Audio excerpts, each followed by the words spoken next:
Y hemos visto entonces, ¿cierto?, cómo poder calcular la retención de pigmento, ¿cierto? Y la retención de pigmento es lo que tenemos aquí, que es lo que vamos a evaluar más ratito. En el segundo bloque.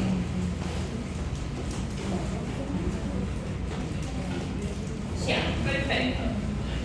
Recuérdense ahí de las fórmulas, de los cálculos, que esto lo vamos a ver ya en el control. Súper.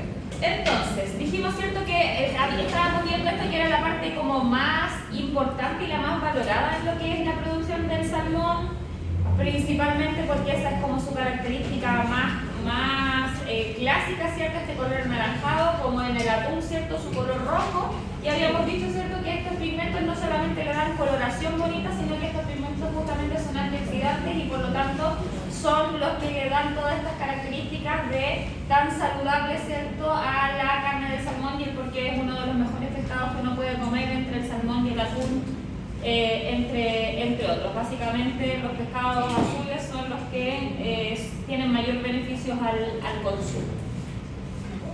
Sí. Entonces, recuerden que estábamos viendo, ¿cierto?, la cosecha. La cosecha normalmente, nosotros lo que tenemos que hacer con esto, ¿cierto?, hay distintos tipos de cosecha y depende del tipo de cosecha y de la zona en la que nosotros estamos, vamos a tener distintos tipos de estrategias para la cosecha. Se fijan aquí, ¿cierto?, podemos tener distintos centros, ya sea dentro de los fiordos, ¿cierto?, o más a mar abierto, y para esto normalmente, para poder hacer estas cosechas, como son jaulas gigantes, enormes, siempre vamos a necesitar de la ayuda a lo menos de una embarcación para ayudarnos, si no es que es simplemente para tirar las redes, para cosas mucho más complejas, como por ejemplo hacer la cosecha viva, que se realiza casi igual como cuando hacemos un transporte, ¿cierto?, en el cual nos llevamos a los peces vivos. Ya, vamos a ver definiciones. Lo primero es lo que se llama cosecha o matanza también, y esto básicamente la definición es extracción de la biomasa del agua, sedación de sangre y derivación a planta de proceso para fabricación de un producto alimenticio. Entonces, básicamente nosotros le llamamos cosecha al momento en el cual nosotros retiramos a los peces de nuestra jaula, pero no es para trasladarlos simplemente, sino que es para poder hacer un producto final que obviamente te cuenta con los peces una vez estando muertos, ¿cierto?, y posterior fabricación de productos y subproductos. Ahora, hay otro término que hay aquí que algunas veces se confunde, pero hay otro término que se le llama la precosecha, y la precosecha es aquella que se hace cuando nosotros aprovechamos esos peces moribundos. ¿Se acuerdan que habíamos hablado la semana anterior de distintas causas, motivos por los cuales uno podría hacer una cosecha? Cuando nosotros encontramos, tenemos que nuestro ciclo ha llegado a su fin y hacemos entonces la matanza de los peces para producir los productos, de lo que nosotros le llamamos la cosecha. Sin embargo, en aquellos momentos en los cuales todavía no hemos llegado al final de nuestro ciclo productivo, pero hay mortalidades importantes, por ejemplo, y queremos aprovechar esos peces para poder hacer una cosecha, a esto le llamamos una precosecha, que si bien es una cosecha también, ¿cierto?, porque sacamos a los peces del agua para poder producir productos, se produce antes de finalizado el ciclo productivo, ¿ok? Y esto se hace normalmente, como les había dicho, para poder aprovechar aquellos peces que se han muerto o moribundos de alguna, ¿cierto?, enfermedad o algo que nos ha producido, ¿cierto?, una mortalidad alta. A veces puede ser incluso por bajas de oxígeno, a veces pasan microalgas y dejan a los peces sin oxígeno y se mueren. No todas las microalgas, por ejemplo, o sea, de hecho la mayoría de las microalgas no son perjudiciales para los peces porque no las atacan básicamente. Pero sí que puede ser que cuando pase un manto de microalgas se queden los peces sin oxígeno y por lo tanto se mueran por falta de oxígeno. ¿Ok? Ya, entonces la cosecha, la matanza, obviamente es la culminación del proceso productivo, es aquel momento en el cual yo voy a retirar a la biomasa, ¿cierto?, de mis jaulas para poder generar finalmente todos mis productos, ya sean, ¿cierto?, en las distintas presentaciones que las vamos a ver rápidamente al final de esta clase. Hay que tomar en consideración todos estos aspectos para poder llevar a cabo la cosecha. Lo primero son los aspectos de bienestar animal, ¿vale? Nosotros no podemos, la normativa es como súper clara en cuanto a qué se puede hacer y qué no se puede hacer para cosechar a los peces. ¿Por qué? Porque obviamente siempre hay que tener en consideración el welfare, ¿cierto?, el bienestar animal, de manera de que los peces sufran lo menos posible en todo este proceso de matanza.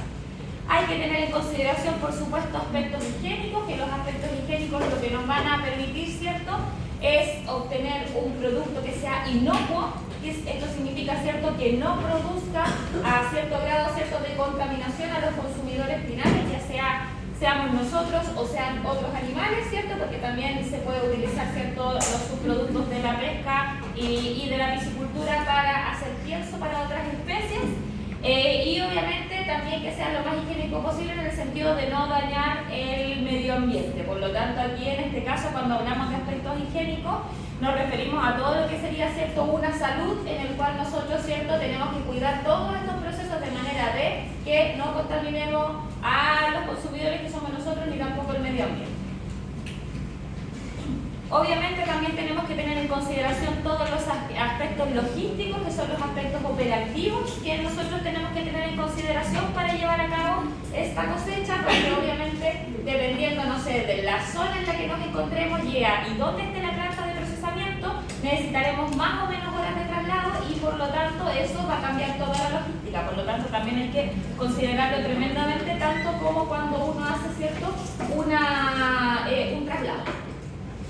Aspectos administrativos, y en este caso nos referimos a todas las normas, a toda la normativa que está detrás de la cosecha, en el sentido, ¿cierto?, de cuáles son las distintas normas de matanza, todas las autorizaciones para traslado y movimiento de lo que sería, ¿cierto?, la biomasa, y también todas las certificaciones de un pez sano y saludable y por lo tanto un pez inocuo para la salud humana. Y obviamente tener en consideración todos los aspectos de bioseguridad, y esto relacionado principalmente, ¿cierto?, a todos los trabajadores, ¿cierto?, que van a trabajar en este proceso de matanza, que obviamente la idea es que no tengan algún riesgo, ¿cierto?, comprometido respecto de la operación propiamente tal.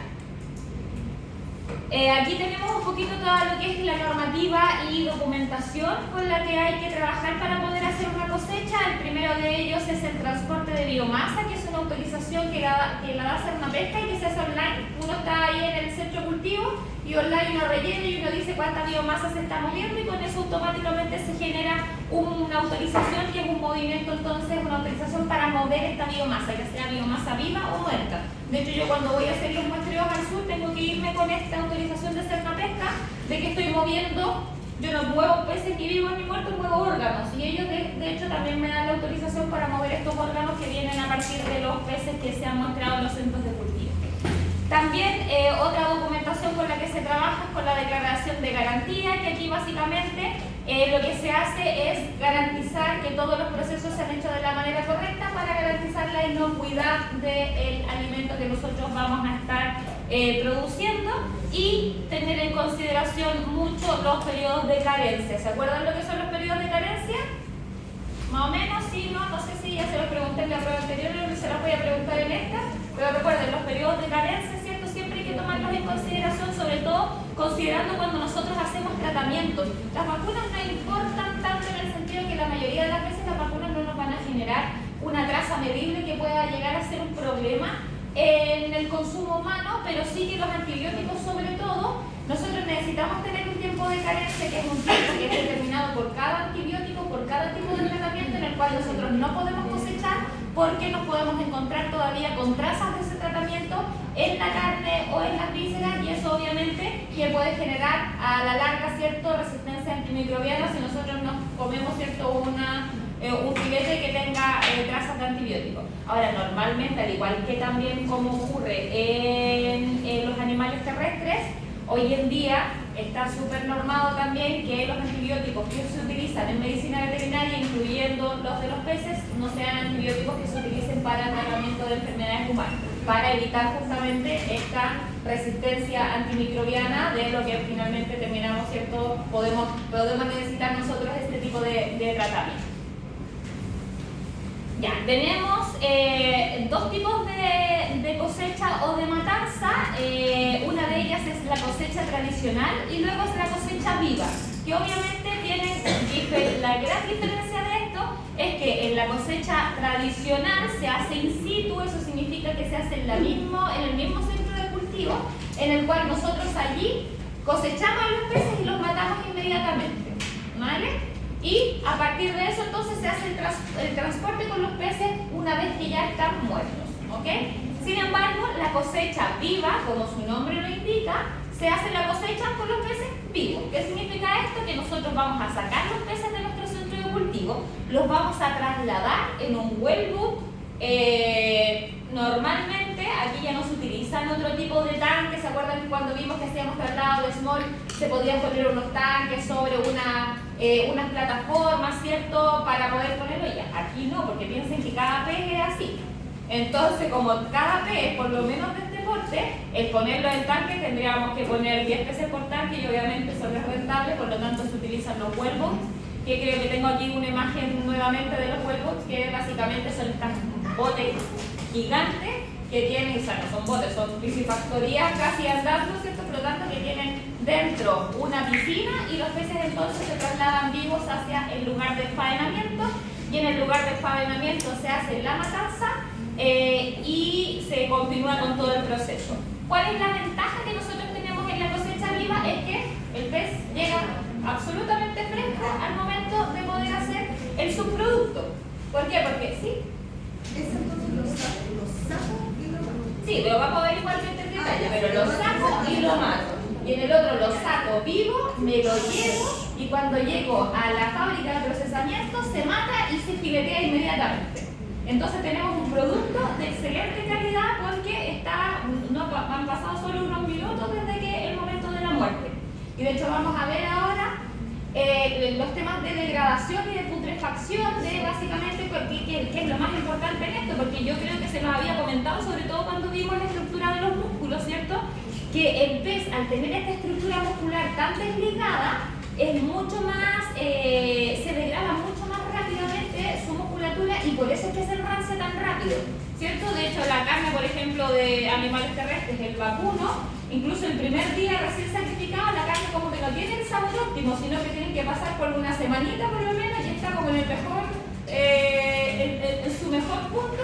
Y más aún todavía si se hace de la carne que son con procesos como de curación de 30, 60, 90 días, que aquí no se suele comer mucho, pero en el norte de España se come muchísimo y es una maravilla. O sea, una carne con un sabor completamente diferente. Y eso han pasado 90 días desde que se murió el bicho y están pero en estupenda calidad y un sabor muy muy rico. Con los peces esperamos 90 días y tenemos sopita, ¿vale? Sopita de pez porque obviamente al tener, ¿cierto? Esta masa muscular, este tejido, su miómero y su miocepto están mucho más desligados, eso hace que rápidamente comience a degradarse el músculo y por eso es que se empiezan a poner en estado de putrefacción mucho más rápido, ¿vale? Por lo tanto, por eso es que se ha desarrollado esto que es la cosecha viva, en la cual entonces nosotros transportamos a los peces vivos y los sacrificamos justo antes del momento de poder faenarlos y de esa manera entonces tenemos la mejor calidad en cuanto a frescura. Se hace todavía cosecha tradicional, pero ya no se hace casi nada, se hace muy muy poquito, sobre todo en las grandes empresas casi no se hace. ¿Por qué? Porque sobre todo si estamos, no sé, a mar abierto, en los fiordos por ahí metidos, a veces pueden pasar 9 horas desde que hacemos la matanza hasta que se llegan a la planta de procesamiento.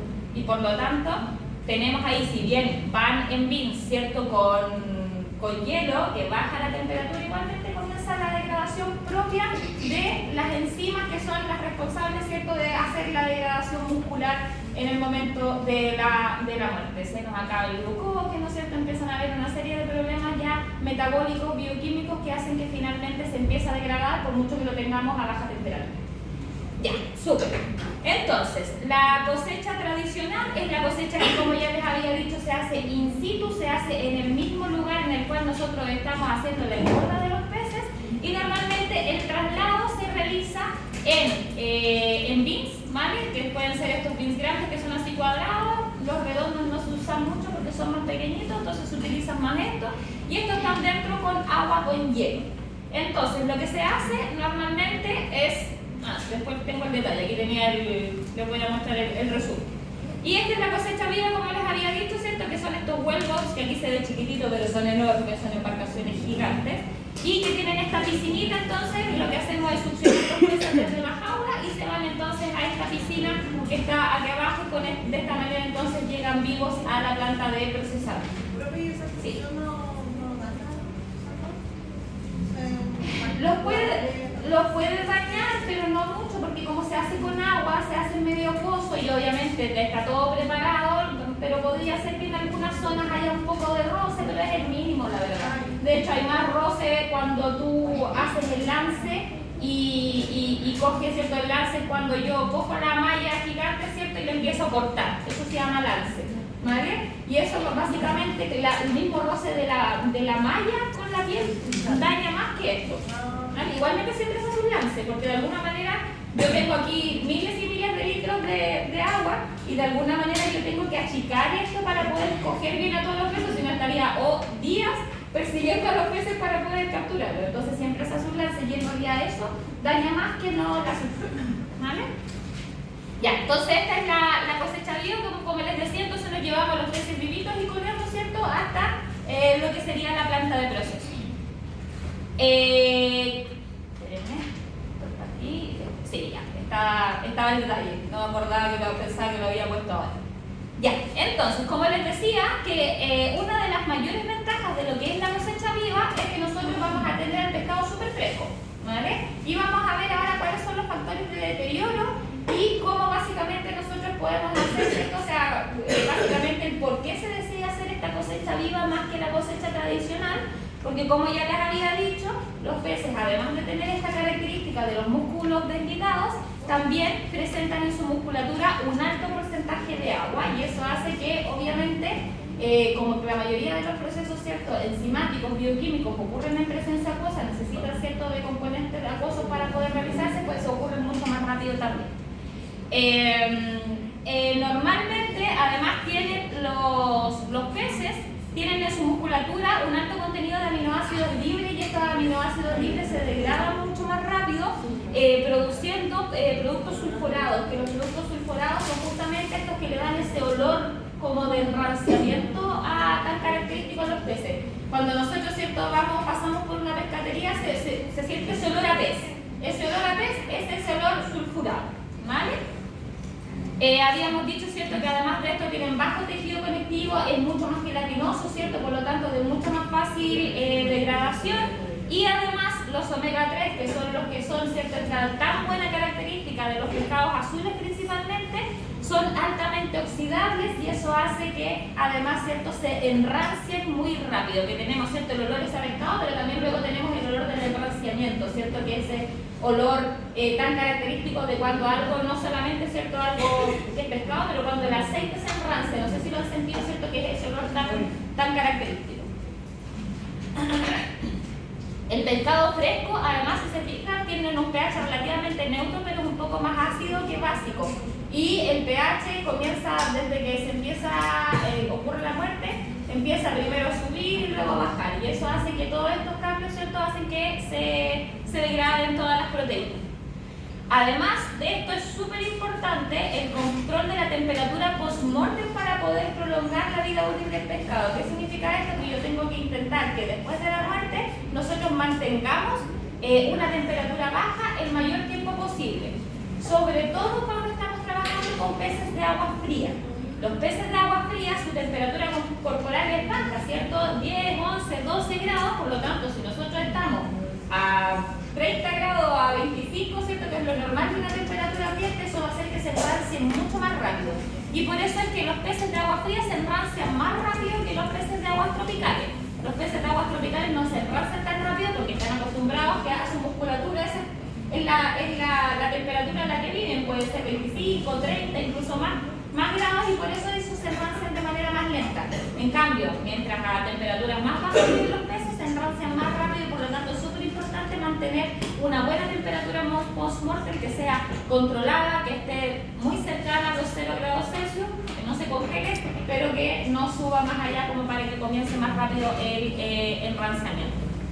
Y es súper importante además que la evisceración se tiene que hacer lo más rápido posible luego de la matanza, porque son los microorganismos que están presentes dentro de la cavidad abdominal los que con el tiempo pueden comenzar a invadir el músculo, ¿cierto?, la musculatura de los peces y por lo tanto hacer el enranciamiento mucho más rápido.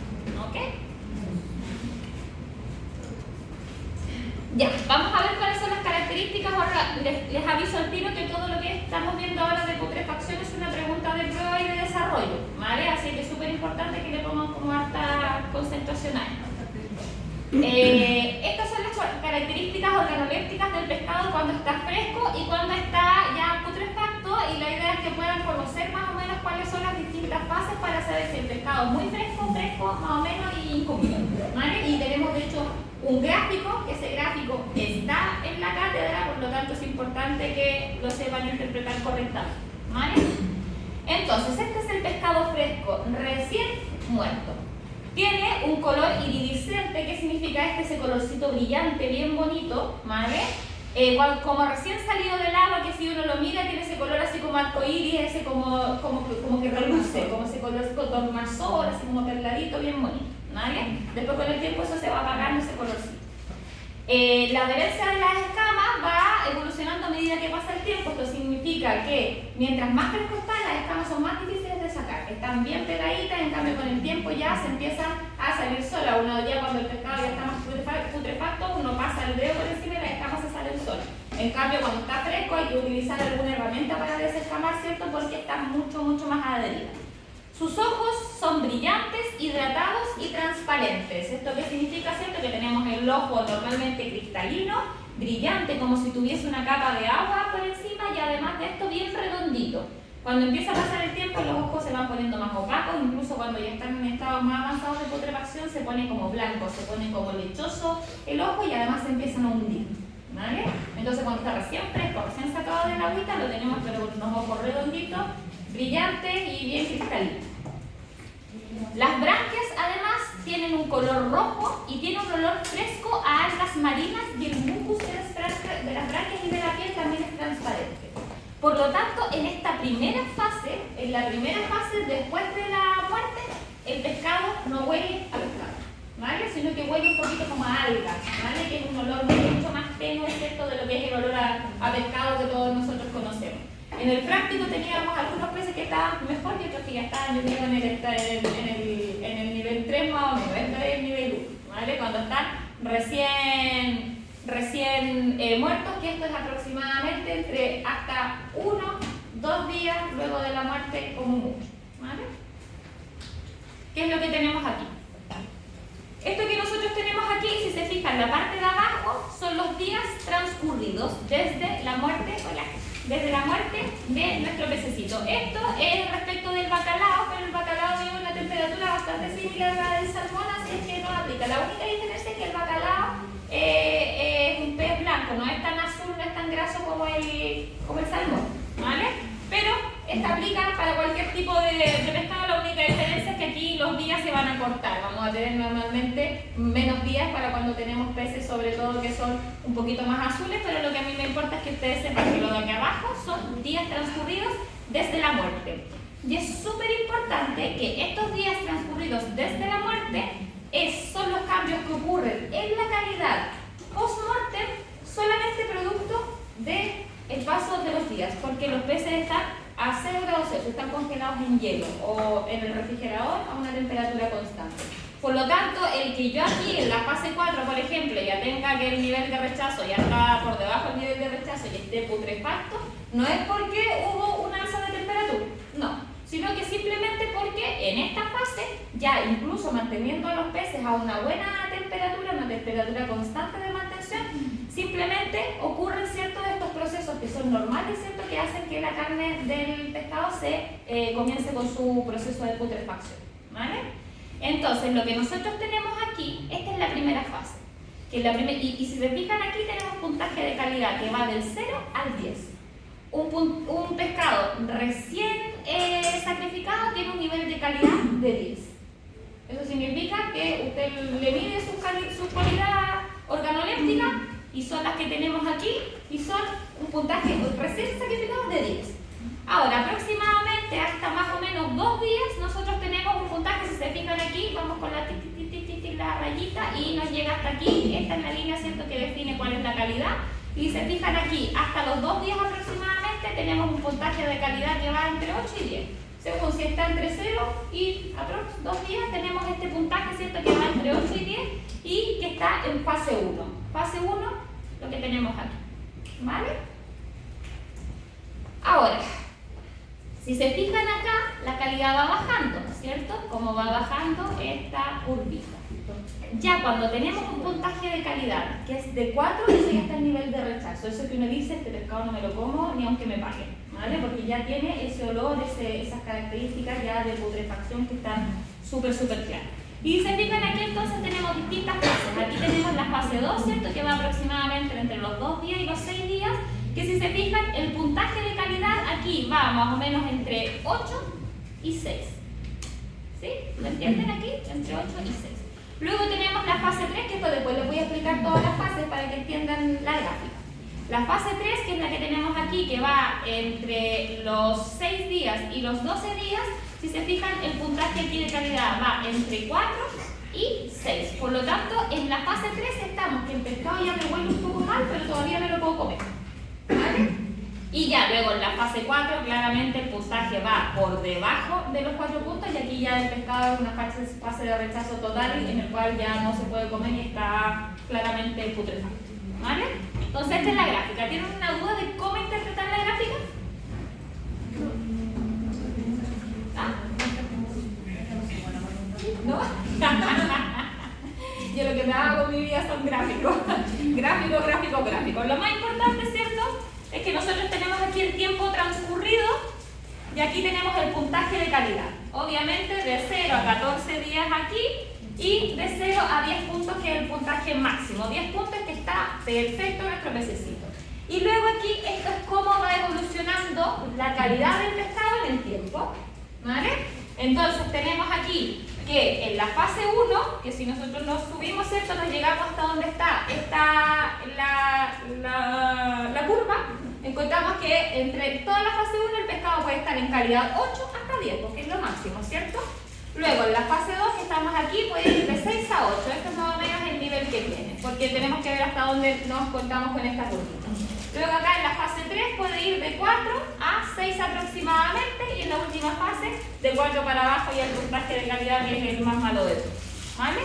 Ahora, lo más importante, o sea, no es lo más importante, además de esto, si se fijan ustedes, hasta la fase 2, que en este caso es aproximadamente a los 6 días, hasta que tenemos un nivel de calidad de 6 más o menos, todos los cambios que ocurren respecto de lo que sería la putrefacción del pez son solamente cambios autolíticos. ¿Qué significa esto? Que son degradación propia de las proteínas, ¿cierto? De las proteínas propias del músculo debido a las enzimas que tenemos, ¿cierto? Y que por lo tanto van degradando. Se encuentran que se empiezan a quedar sin, o sea, siempre se van degradando las proteínas, ¿cierto?, de manera normal. Lo que pasa es que como nos quedamos sin oxígeno, no hay más energía y no hay un recambio, sino que se van degradando nomás y no se van recambiando. Y eso es lo que ocurre en la primera fase. En cambio, ya a partir de la fase 3, en este caso aproximadamente a partir de los 6 días en adelante, ya empieza a haber además actividad bacteriana, ¿vale? ¿Eso qué significa? Que las bacterias, ya sea las bacterias que están en la piel, las bacterias que quedaron, sí, yo puedo haber eviscerado mi pez, ¿cierto?, pero me pueden haber quedado bacterias pegadas en la parte interna, ¿cierto?, del canal digestivo, y esas empiezan a penetrar al músculo y entonces ya en esta fase ya comienza todo lo que sería la degradación producto de la actividad bacteriana, ¿vale? Que son las típicas bacterias que son las responsables, ¿cierto?, de la putrefacción, ¿vale? Que aquí podríamos ir con mucho detalle, ¿cierto?, a ir a comentarles cuáles son los tipos de bacterias, pero que no tiene sentido, por eso yo se los borré, se los eliminé, ¿vale? Ya, entonces dijimos que en la fase 1 nosotros teníamos, ¿cierto?, que el pescado básicamente no sabe a pescado, no huele a pescado, o sea, sí sabe a pescado, pero no tiene ese olor como ya que uno dice, uff, huele a pescado, no, sino que es un olor muy suave, muy delicado, como algas marinas, como un olor a yodo, básicamente, ¿vale? Se fijan, el pescado está muy fresco, el gusto tiene algas marinas dulce y delicado, el sabor puede ser ligeramente metálico. Y en este caso, normalmente en este tipo de pescados, que son pescados de agua fría, el sabor dulce es más pronunciado de 2 a 3 días luego de la captura. Y esto es lo que tenemos aquí, fase 1, ¿vale? Se fijan aquí, además yo les hice la gráfica, se las pinté ahí con todo, para que vean que la fase 1 es la roja, que va de aquí a aquí. Fase 2 es la verde, que va de aquí a aquí, ¿vale? Fase 3 es la morada, que va de aquí a aquí más o menos el medio, ¿vale? Que es el porcentaje de calidad. Luego en la fase 2 ya tenemos la pérdida de olor y gusto característico, ¿vale? Esto significa que ese gustito como algas marinas, como afrutado, dulzoso, ¿cierto?, del pescado, ya se pierde un poco porque se empieza a neutralizar esto, porque empiezan a aparecer esos sabores de pescado a pescado, ¿vale? Normalmente en esta fase la carne está neutral y no tiene olores extraños, ¿vale? Ya no tiene este olorcito dulce, pero todavía no huele a... ¡Uf, qué mal huele esto!, ¿vale? No huele a pescado. Y la textura es bastante agradable. De hecho, respecto de una diferencia de los test en la fase 2 respecto de la fase 1, que en la fase 1 la carne tiende a ser como más tiesa, ¿vale? Es más dura. Y sobre todo recién después de la captura, los peces también pasan por el rigor mortis, ¿cierto? Y el rigor mortis, de hecho, cuando nosotros cocinamos durante el rigor mortis, el pescado queda incomible, no queda muy bueno. Siempre hay que esperar a que pase el rigor mortis para poder comérselo, porque queda con textura chiclosa, ¿vale? Entonces lo que ocurre aquí normalmente es que en la fase 2 es cuando el pescado pierde como ese gusto a recién pescado, ¿cierto? Que es como más afrutado, más dulzor, pero tiene un sabor agradable y un sabor neutro, ¿cierto?, a pescado, y la textura de la carne es como la más rica, que es firme, pero delicada y blanda, ¿vale? O sea, firme, pero no pastosita. Luego, en la fase 3 es cuando ya empiezan a aparecer los signos del deterioro. Y en este caso empiezan a aparecer todos aquellos compuestos volátiles que son los característicos de este olor, que son desagradables. Dentro de ellos son el TMA, que es la trimetilamina, que es encargada, ¿cierto?, de justamente este olor a pescado, y además la reducción bacteriana del OTMA, que ocurre, que es el óxido de trimetilamina, es lo que le dan este olor a pescado característico que tiene. No hace falta que se aprendan estos nombres, se los digo al tiro, ¿vale? No, ustedes pueden decir aquí simplemente los compuestos volátiles característicos del olor a pescado, ¿vale? Yo si no lo leo no me acuerdo, ¿vale? Así es que ustedes tampoco se los tienen que aprender. Al inicio de la fase, nosotros tenemos que los olores y los sabores son ligeramente ácidos y afrutados, y sobre todo los pescados grasos son ligeramente amargos, y esto es producto, ¿cierto?, ya de la oxidación de los omega 3, que producen este gusto un pelín amargo.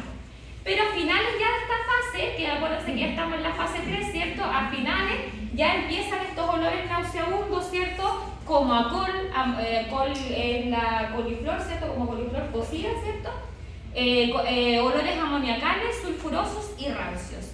Y en este caso, el pescado tiene una textura mucho más suave y más aguada, ¿vale? O, dependiendo del tipo de pescado, si se ha deshidratado mucho, puede ser incluso dura o seca, y sobre todo si nosotros sobrecocinamos el pescado, se quedan duros y secos, ¿vale? En cambio, si no lo cocemos tanto, puede ser como más aguado, como que uno pierde como el sabor característico del pez.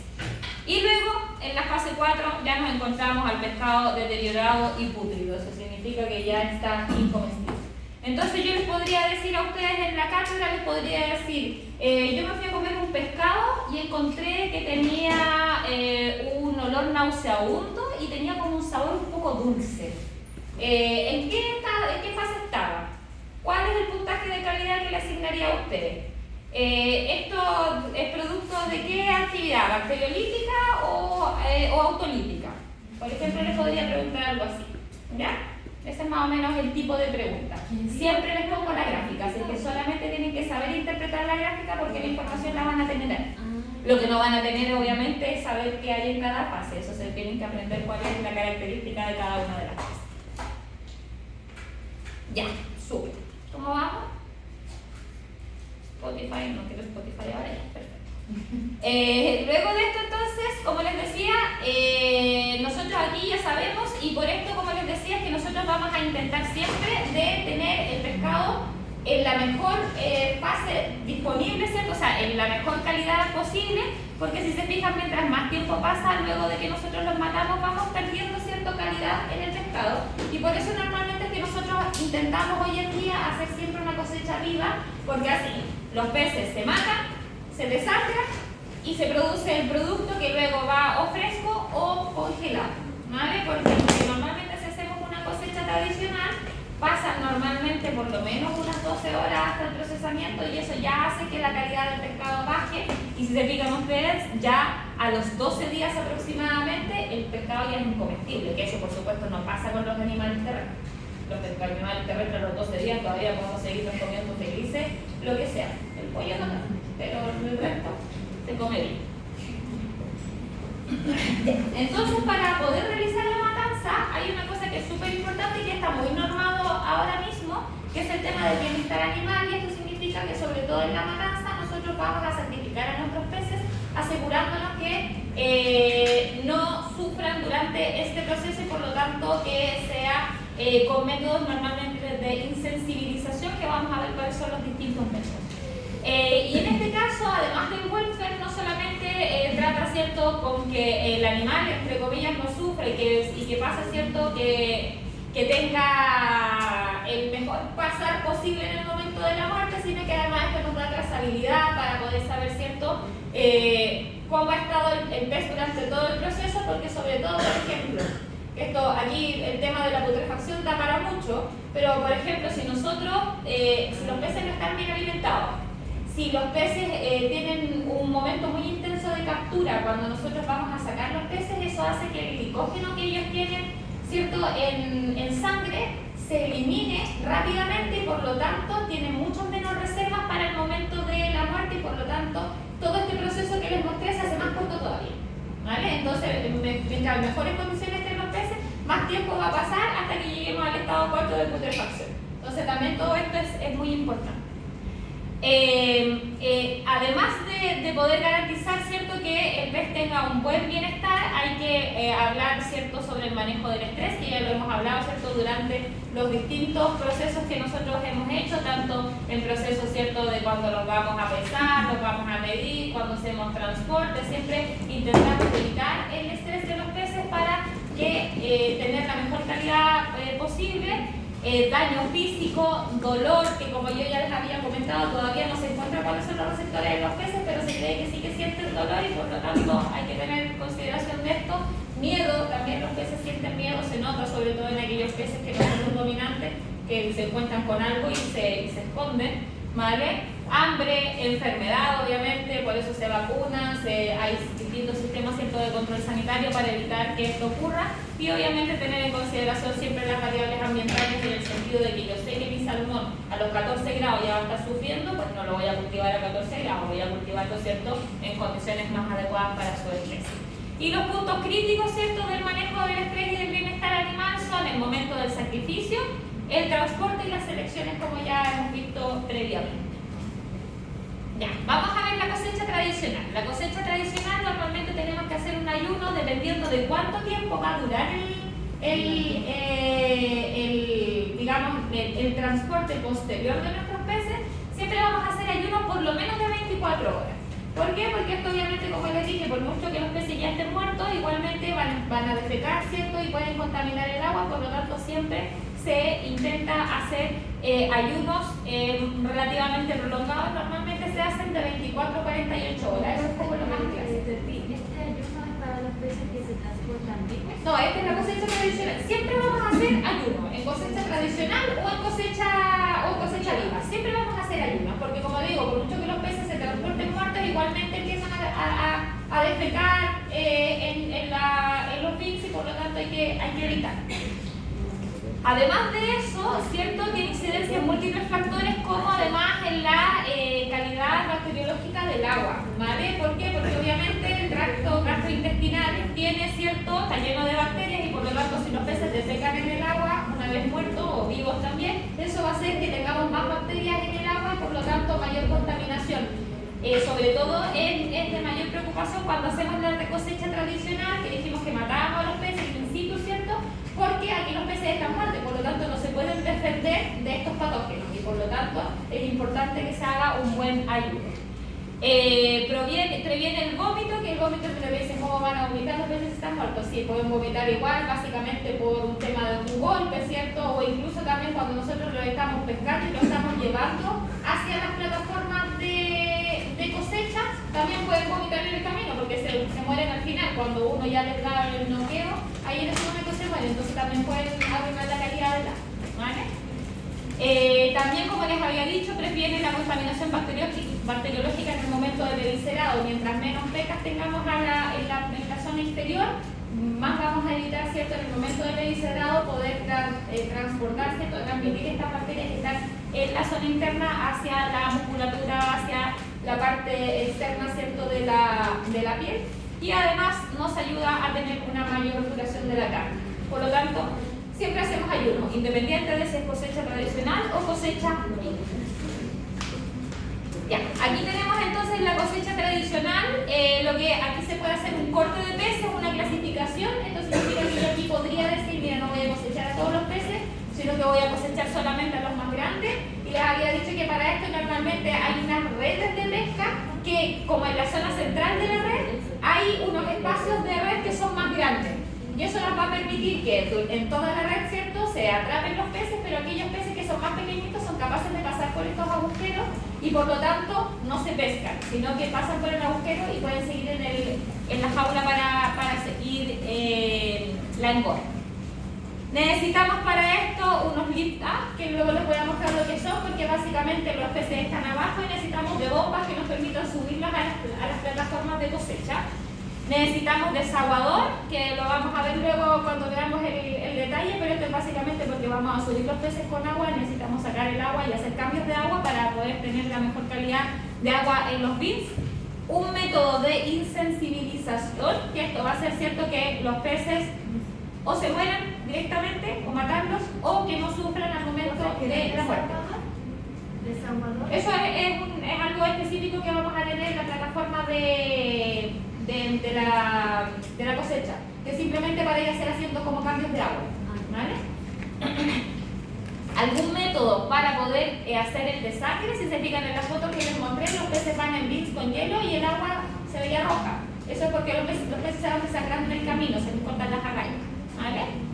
Y obviamente necesitamos bins que tengan hielo y agua para poder mantener la temperatura baja durante todo el transporte de esta cosecha, que es cosecha tradicional, que los peces las matamos entonces in situ. Si se fijan, esto que está aquí, ¿cierto? Aquí se está haciendo la chique. Si se fijan, igualmente, aunque no tengamos un vuelvo, nosotros necesitamos de embarcaciones que nos ayuden, porque estas mallas pesan un huevo, o sea, va a subirla solamente personal es imposible. Entonces siempre se necesita de embarcaciones para la ayuda, y los liftas básicamente lo que hacen es ayudarnos, ¿cierto?, a subir los peces desde aquí hacia la plataforma de matanza, ¿sí? ¿Podría, perdón? Sedación. Es que se pueden sedar o se pueden insensibilizar. Pues se puede hacer cualquiera de los métodos y vamos a ver cuáles son los distintos métodos, porque básicamente la sedación es un método de insensibilización, ¿vale? Lo que pasa es que se puede insensibilizar por métodos mecánicos o métodos no mecánicos, ¿vale? Como por ejemplo el golpe aquí detrás de la nuca, ¿vale? Es un método de insensibilización mecánico, pero puede ser también con un anestésico, por ejemplo. Entonces hay distintos métodos de insensibilización, lo que se busca es que no sufran al momento de la muerte. Ya, si se fijan aquí, esto es el achique que se está haciendo, ¿cierto? Que se llama el lance también, en el cual nosotros atraemos a los peces, porque si no, les decía, pescarlos de esta tremenda jaula es casi imposible. Y con esto entonces luego se hace por distintos métodos, nosotros podemos hacer la captura de los peces. Si se fijan aquí, simplemente lo están sacando como con una quecha muy grande, gigante, y eso luego se va a las plataformas. Pero lo que normalmente se utiliza, sobre todo en aquellos centros más tecnificados, es hacerlo con lift up, que nos van a permitir entonces succionar a los peces, que es mucho más rápido, eficiente y hay menos daño, sobre todo en la parte externa.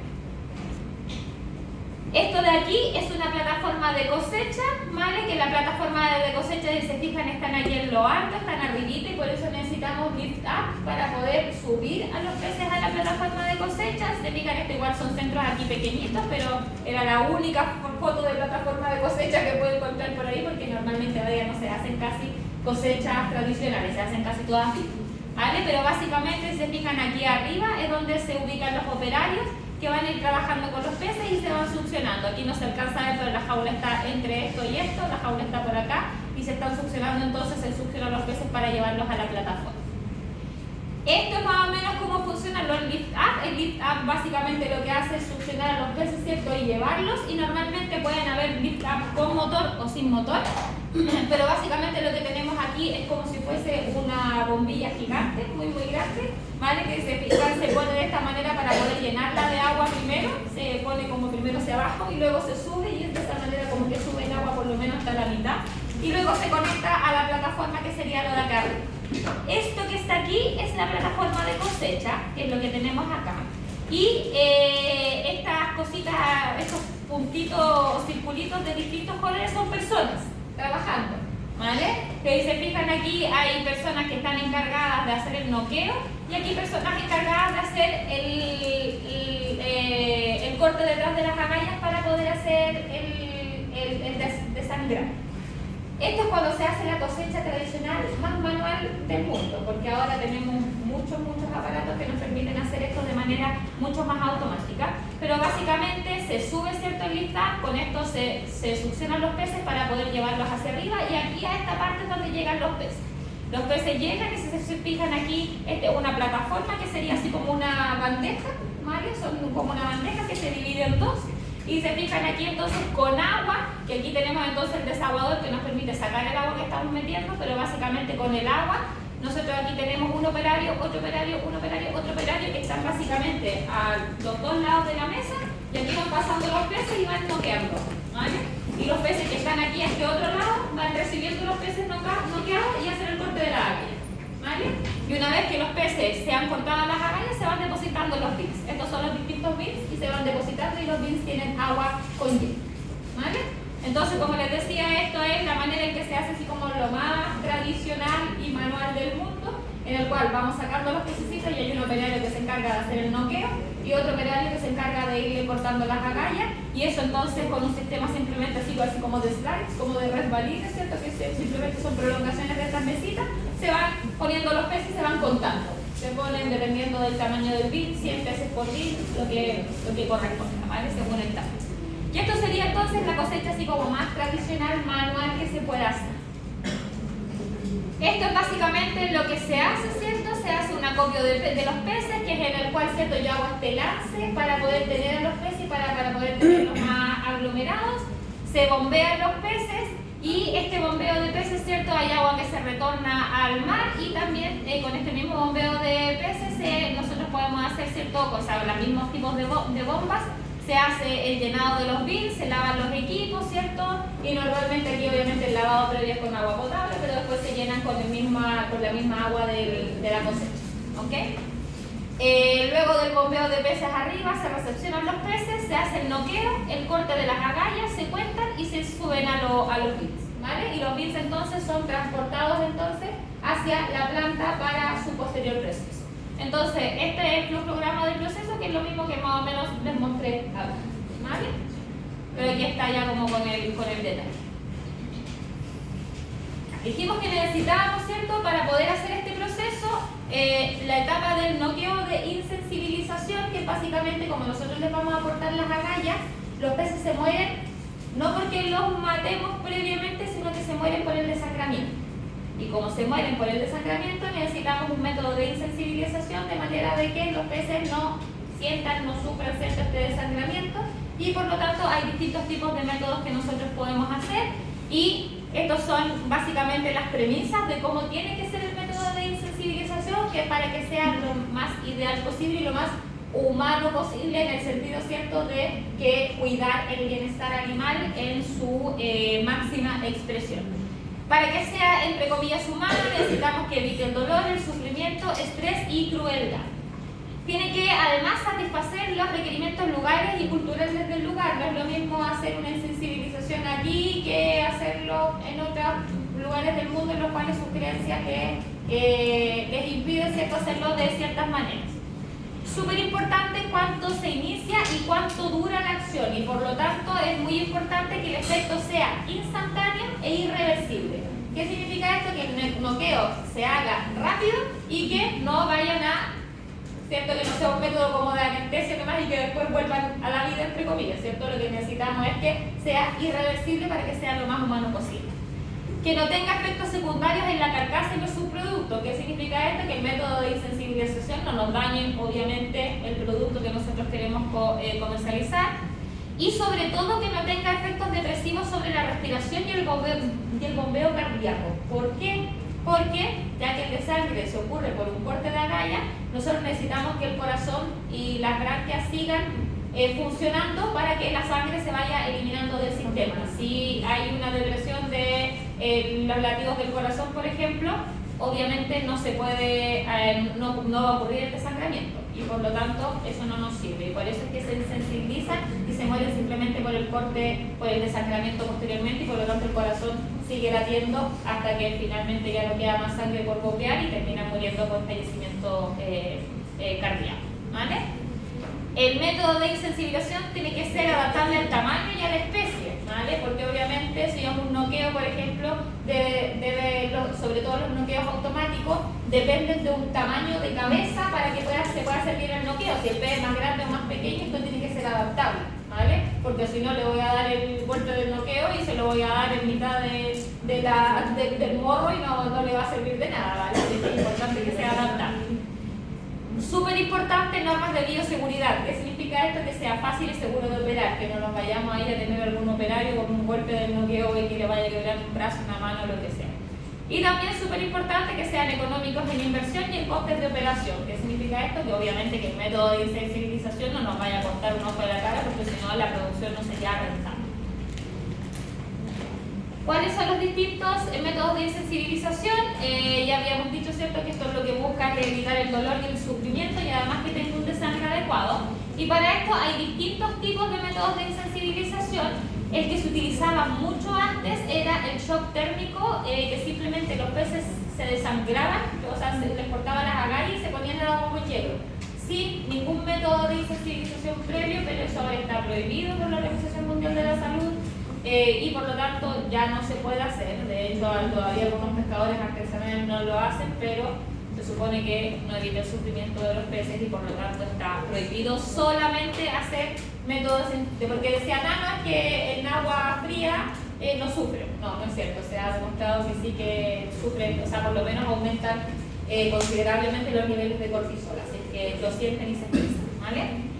¿Qué otros tipos se pueden haber métodos de insensibilización que sean anestésicos, como por ejemplo el eugenol, que estos son a base de aceites, el MS-222, que es el que ocupamos más en investigación, con un tarrito, un polvito, uno lo disuelve y se insensibilizan básicamente, o sea, muy fácil, con esto además lo anestesiamos, según la dosis que uno le ponga, simplemente se anestesian y luego vuelven a la vida, ¿cierto? O si es una sobredosis de anestésico, se mueren también. Profe, ¿y eso no tiene ningún tipo de periodo de carencia, o sea, que dañe el sabor del producto? No, estos no. Pero por ejemplo la benzocaína ya no se utiliza para cultivo, para engorda, porque sí que puede, porque sí que puede tener efecto, puede quedar traza, ¿vale? Pero de hecho, o sea, estos son como los que están autorizados. El eugenol es natural, por lo tanto es el que más se puede utilizar cuando se utiliza en la agricultura, pero lo que más se utiliza es esto, es el noqueo, ¿vale? Que lo vamos a ver. Estos son como todos los técnicos que se pueden. También puede ser con CO2, ¿se acuerdan que cuando había mucho CO2 los peces entraban en narcosis? Ya, eso también es un método de insensibilización porque como que los duermen, ¿vale? Y por lo tanto también podría utilizarse.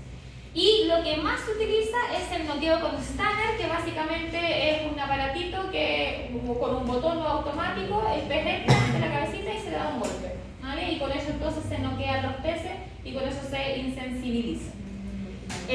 Puede ser el golpe tradicional con palo de luna, sobre todo eso se utiliza sobre todo en aquellas pescas manuales, por ejemplo de los túnidos. De los túnidos se les da el golpe con una tremenda luna, porque si no un Stanner para eso bicho es más grande que la embarcación.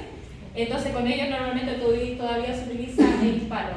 Yo no sé si ustedes han visto alguna vez un atún en el mercado. Yo una vez vi en el mercado un atún de 1 tonelada. Era una cosa, llegada hasta, era como no, más grande que toda esa pizarra que tenemos ahí.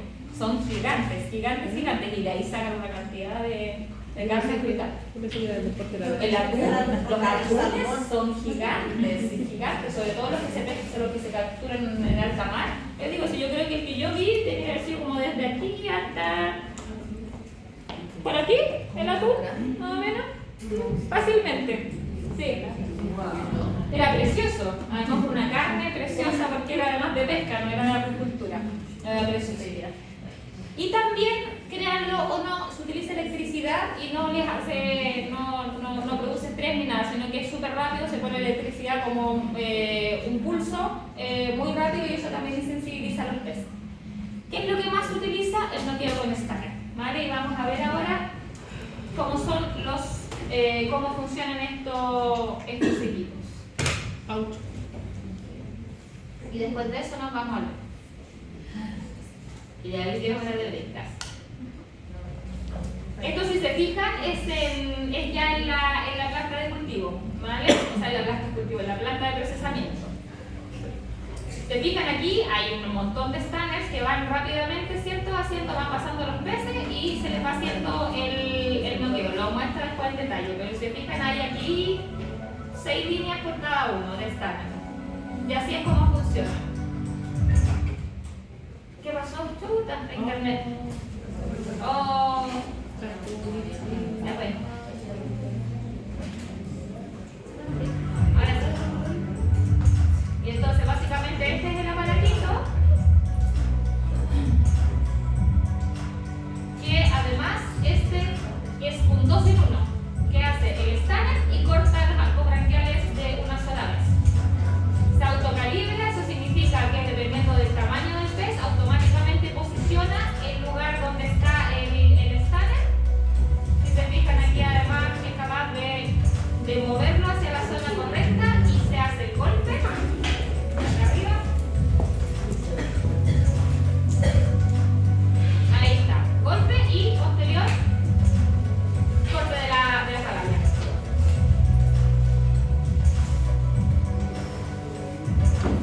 Y listo. Y esto lo hace en fracción de segundos. Puede procesar un montón de pescados por minuto. ¿Lo vieron? Entonces aquí, si se fijan, está lo que le da el golpecito, se hace el golpe y posteriormente se hace el corte de agallas. Y por lo tanto son escáneres que esto es ya mucho más automatizado, que no es menos lo que habíamos visto una persona haciendo el escáner, después otra persona cortando agallas, esto es mucho más automatizado.